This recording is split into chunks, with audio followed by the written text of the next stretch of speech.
Alright, good morning. Alright, this morning we're going to be doing a startup of a Robinson R44 Astro helicopter. This is a 97, I believe it's a 97 Astro. It's basically the same startup as a Raven 1. The only difference between the Astro and the Raven is that the Raven has hydraulics, the Astro just has a cyclic trim motor that helps take away some of that the cyclic and collective friction. So keep in mind, when we do the startup, I'm not going by the checklist. I've created a good workflow that I'm used to. Every pilot will have something very close, very similar, but know what's on the POH checklist. I usually start from the top and work my way down. Then I usually check my control movements, make sure there's no binding. Then I go ahead and start it up. So come up here, start with the top. My rotor brake's disengaged. My map light's off. My headset is turned on. Come down here to the collective. Make sure the collective friction is on. Fuel valve is turned on. Governor is turned off. The Robinson POH never says to turn it off, but I do. I don't like the fact that it could take over on you if you're not paying attention. So I leave that away from me. Make sure that's turned off. The fuel mixture is rich, cyclic friction's on, carb heat's down, landing light, cyclic trim motors are turned off. Come down here to my circuit breaker panel. Make sure all those are in. On this helicopter, we fly with all the circuit breakers in except for one, and that's for the gyros. Unless we're flying at night or think we possibly or accidentally could get into the clouds, that's when we'll push the gyro breaker in and get those set up. So continuing on up the panel, make sure your transponder's off and set to 1200. So off 1200, and with this is the old school transponder. So it's a dial setup. Come up, we have two comms, comm 1, comm 2. So just make sure those are turned off. Make sure both of them are receiving. See which ones you're transmitting on, and make sure your volumes are turned up. Now for this pre-flight, because I'm running videos, the master is turned on right now. Normally it would be off, but for video's sake it's turned on. That way we have sound and video. So make sure your magnetos are turned off, both off. Master would normally be turned off, alternators off, clutch switch is disengaged, strobe and nav lights are off. Check out where your gauges are sitting. Right now I need to get some fuel after this startup. I usually like to run half tanks for tours, so I need to add some fuel. So cylinder head temp, note that the gauge is working. It's not pegged all the way down. Oil temp is working. I haven't started it up this morning, but we're already almost in the green. It's in the white right now. Oil pressure gauge works because it's not pegged all the way down. We'll keep an eye on that as we start. Your clock is set to the appropriate time. Note your carb temp gauge. Not much to note there. Just make sure it's out of the yellow at all times when you're flying. Come up here to your altimeter. Now, I've already preset it, but say it was like this when we got into the aircraft.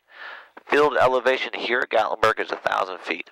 So we'll roll this back to 1,000 feet. Now, I like to get ahead and save myself in the long run. I like to adjust this to pressure altitude, which is 2992. You can see this in the Colesman window.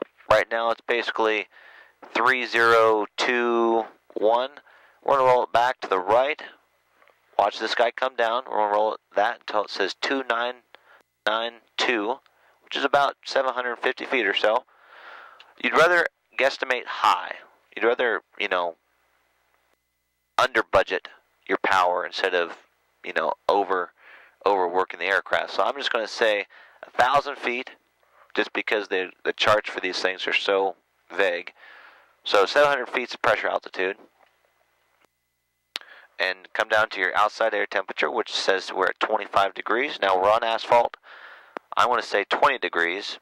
Once again, colder temperature, higher altitude, you'll theoretically be able to pull less power. So once again, you're just on the safe side. So 20 degrees, because we're on the ground, it's warmer in the sun. So 20 degrees, say 1,000 feet, really we're at 750. So come up here to your limit manifold pressure chart. you have sea level pressure and 2,000 feet, so come across until you hit about 20 degrees. So if we're at 2,000 feet, 20 degrees, we can pull 23.7. If we're at sea level, come across and we have 24.1.